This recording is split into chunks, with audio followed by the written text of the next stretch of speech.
ایک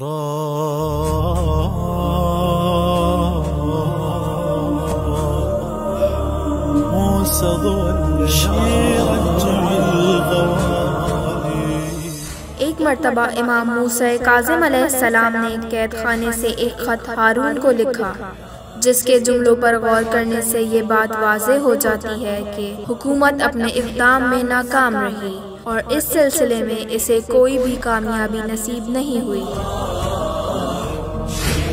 امام نے خط میں لکھا، مجھ پر گزرنے والا ہر دن سختی اور مشکلات میں گزر رہا ہے اور تیرا ہر دن آسائش و آرام میں گزر رہا ہے، لیکن جب ہم دونوں ایک ایسی دنیا کی طرف روانہ ہو جائیں گے جہاں زوال نہیں ہے بلکہ دوام ہی دوام ہے، اس دن ظالم اور جابر ہی نقصان اٹھانے والے ہوں گے۔